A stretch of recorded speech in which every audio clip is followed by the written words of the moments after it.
Bienvenidos una vez más a El Comentario, un programa realizado por Agustín Sancho Cubero.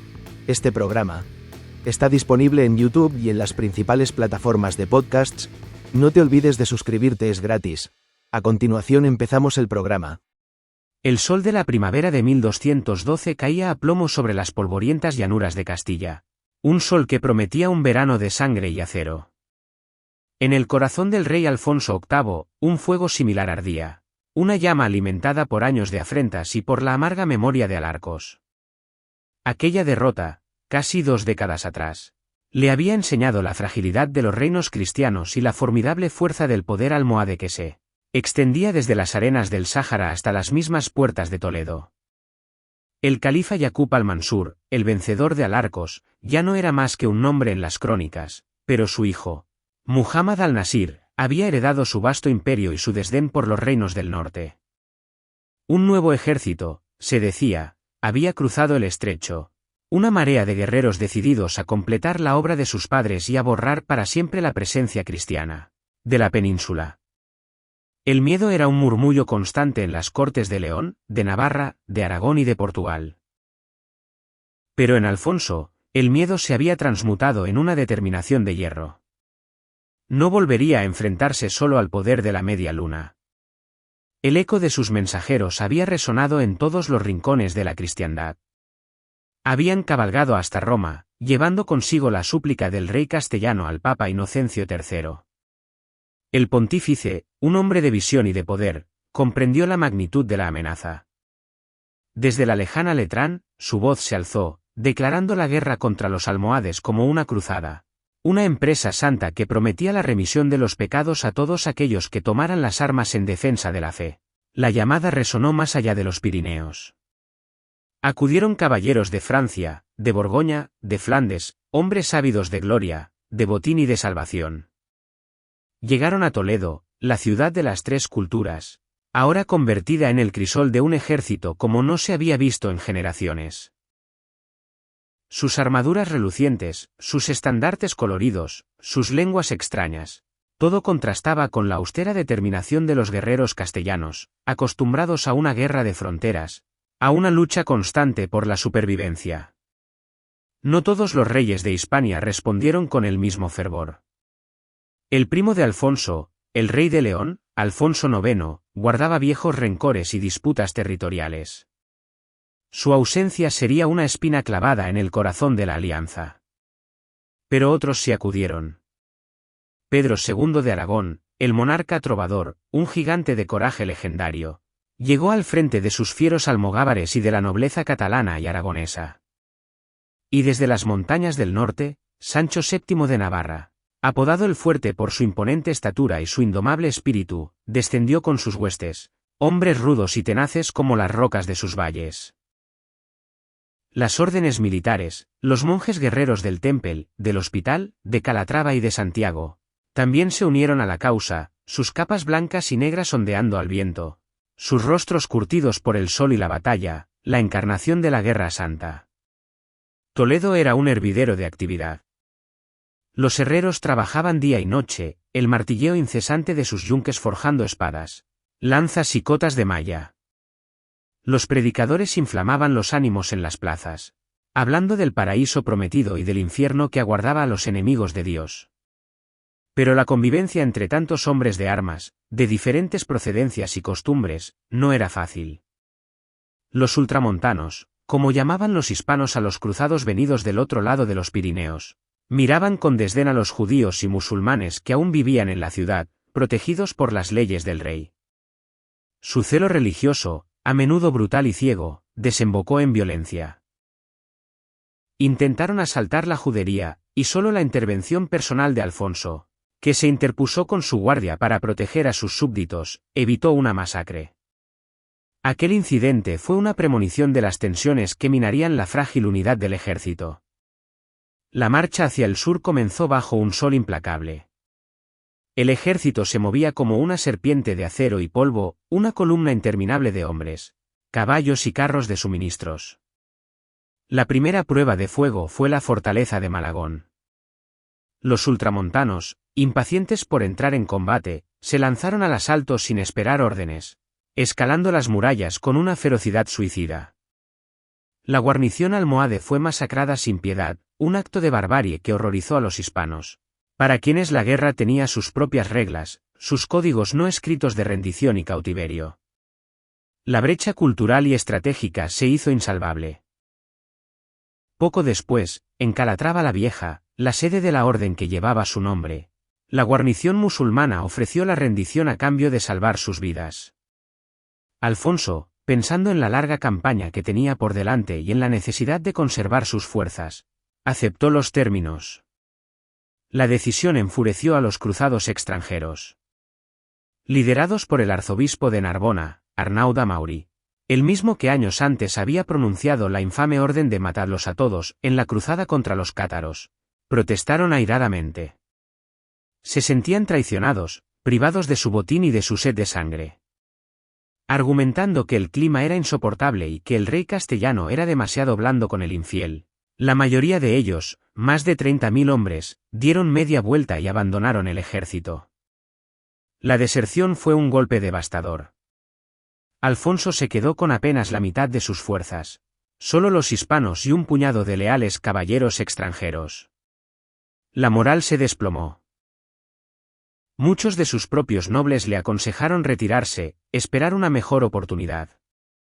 Pero el rey castellano, con el apoyo inquebrantable de Pedro de Aragón y Sancho de Navarra, se negó a retroceder. Su fe, o quizás su desesperación, le decía que el destino de sus reinos se jugaba en aquel verano ardiente.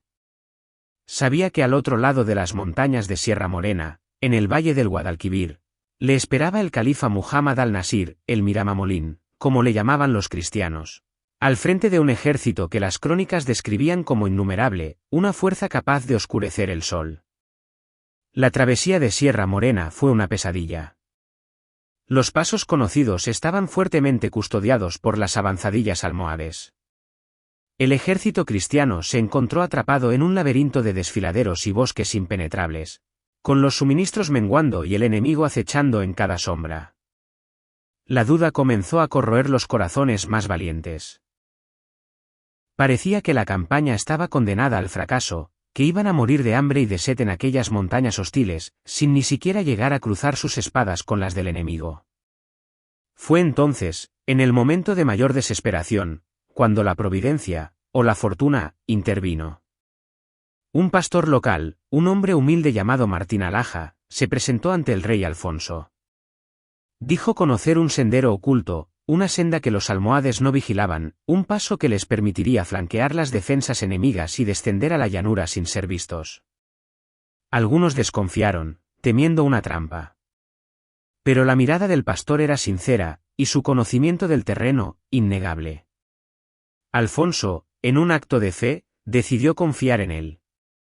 Marcó el sendero con la quijada de una vaca para que el ejército pudiera seguirlo, y aquella decisión cambió el curso de la historia.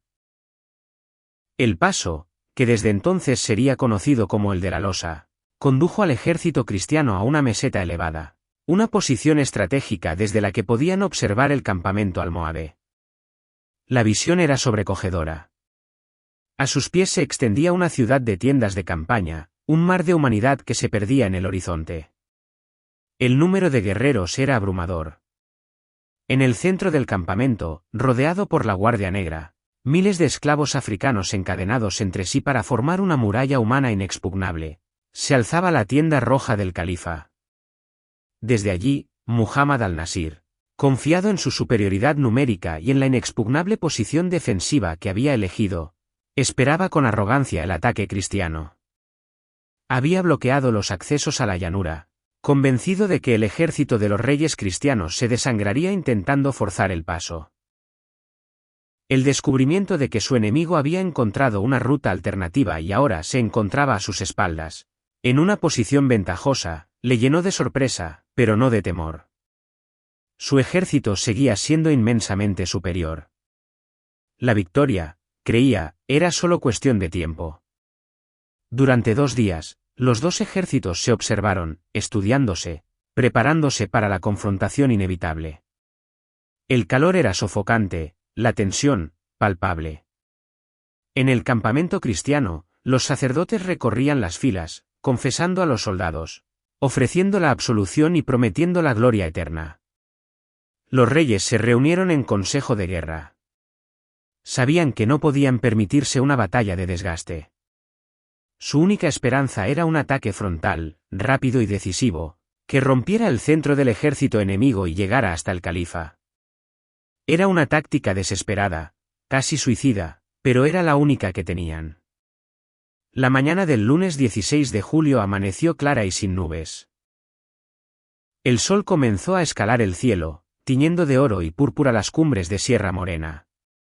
Sonaron los cuernos y las trompetas, y el ejército cristiano comenzó a descender lentamente hacia la llanura, que pasaría a la historia con el nombre de las Navas de Tolosa. La vanguardia estaba al mando de Diego López de Haro, señor de Vizcaya, un guerrero veterano y curtido. En el centro, formaban las huestes del rey Alfonso, el corazón del ejército. El flanco derecho lo cubrían los navarros de Sancho el Fuerte, y el izquierdo, los aragoneses y catalanes de Pedro II. La retaguardia, una reserva estratégica, quedaba bajo el mando del propio Alfonso. El ejército almohade les esperaba en una formación formidable. En vanguardia, las tropas ligeras de voluntarios, fanáticos religiosos llegados de todos los rincones del imperio, ansiosos por morir como mártires. Detrás, el grueso del ejército, la infantería andalusí y los contingentes de caballería de las tribus del norte de África. Y en el centro, protegiendo al califa, la temible Guardia Negra, una muralla de lanzas y cuerpos humanos. La batalla comenzó con una carga furiosa de la vanguardia cristiana. Los caballeros de Diego López de Haro se estrellaron contra las primeras líneas almohades, abriéndose paso a sangre y fuego. Pero la marea humana del enemigo era inagotable. Por cada hombre que caía, dos más ocupaban su lugar. La caballería ligera almohade, ágil y veloz, hostigaba los flancos cristianos, lanzando una lluvia de flechas y jabalinas, retirándose antes de que la caballería pesada pudiera alcanzarlos. Durante horas, el combate fue una melé caótica y brutal. El polvo, el sudor y la sangre lo cubrían todo. El estruendo de las armas, los gritos de los heridos y el relincho de los caballos formaban una sinfonía infernal. El centro cristiano, liderado por Alfonso, comenzó a flaquear. El empuje de las masas almohades era irresistible. Las líneas se doblaban, amenazando con romperse. Los caballeros caían de sus monturas, engullidos por la multitud enemiga. La derrota, la misma que había saboreado en Alarcos, pareció cernirse de nuevo sobre el rey castellano. En ese momento crítico, cuando la desesperación empezaba a hacer mella en los corazones más valientes, Alfonso se volvió hacia el arzobispo de Toledo, Rodrigo Ximénez de Rada, un hombre de iglesia que empuñaba la espada con la misma convicción que el báculo. «Arzobispo, aquí morimos vos y yo», dijo el rey, con la voz ronca por el fragor de la batalla. «De ningún modo», respondió el prelado, «aquí vencemos». El arzobispo, alzando un crucifijo, arengó a las tropas, recordándoles la santidad de su causa. Las palabras del clérigo y el ejemplo del rey, que se lanzó de nuevo a la carga, obraron el milagro. Las filas castellanas se recompusieron, el coraje renació de las cenizas del miedo. Fue entonces cuando los flancos, que hasta ese momento habían resistido con dificultad, pasaron a la ofensiva. A la izquierda, Pedro de Aragón, un gigante en el campo de batalla, lideró a sus hombres en una carga devastadora. Pero la hazaña más legendaria de la jornada la protagonizaron los navarros de Sancho el Fuerte. Viendo que el centro castellano sufría, el rey navarro y sus hombres, en una maniobra audaz y desesperada, se lanzaron directamente contra el palenque que protegía al califa. La Guardia Negra, encadenada, ofrecía una resistencia feroz. Pero los navarros, con una fuerza sobrehumana, rompieron las cadenas a golpe de maza y de mandoble. La leyenda cuenta que el propio Sancho, con su espada, cortó las cadenas que cerraban el paso al corazón del campamento enemigo. La visión de los estandartes navarros ondeando junto a su tienda sembró el pánico en el corazón de Muhammad al-Nasir, el califa, que hasta entonces había contemplado la batalla desde la seguridad de su posición. rodeado de sus eunucos y con su Corán y su alfanje como únicos compañeros, comprendió que todo estaba perdido. Montó en una yegua y huyó a toda prisa, abandonando a su ejército a su suerte. La huida del califa fue la señal para la desbandada general. Lo que había sido un ejército organizado se convirtió en una masa aterrorizada que corría para salvar la vida. La caballería cristiana se lanzó en su persecución, una cacería implacable que se prolongó durante kilómetros. La llanura de las Navas se convirtió en un inmenso matadero. Las crónicas hablan de 200.000 bajas en el bando almohade, una cifra sin duda exagerada, pero que refleja la magnitud de la carnicería. El botín capturado en el campamento enemigo fue inmenso. Oro, plata, sedas, caballos, armas y el propio estandarte del califa, que fue enviado a Roma como trofeo de la victoria. Al atardecer, cuando el sol se ponía tiñendo de rojo el campo de batalla, los reyes cristianos recorrieron el escenario de su triunfo. El silencio que ahora reinaba, roto solo por los lamentos de los moribundos, era más elocuente que cualquier grito de victoria. Estaban exhaustos, cubiertos de sangre y de polvo, pero en sus ojos brillaba la luz de un destino que acababa de cambiar para siempre. La batalla de las Navas de Tolosa no había sido una simple victoria militar.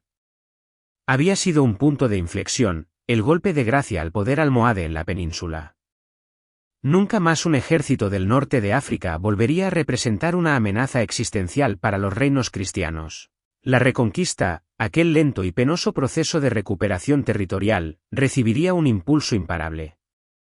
En las décadas siguientes, caerían Córdoba, Sevilla, Valencia, las grandes joyas de Al-Ándalus.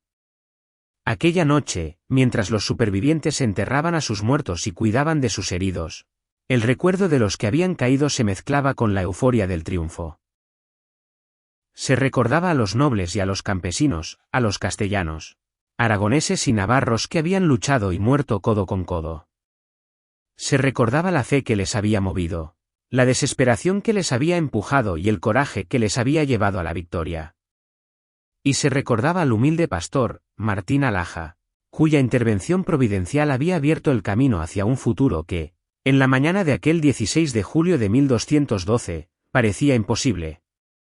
La historia de la península ibérica se había escrito con sangre en aquella llanura, y su eco resonaría durante siglos, como un recordatorio eterno de que el destino de los pueblos, a menudo, pende del filo de una espada y de la fe inquebrantable de unos pocos hombres.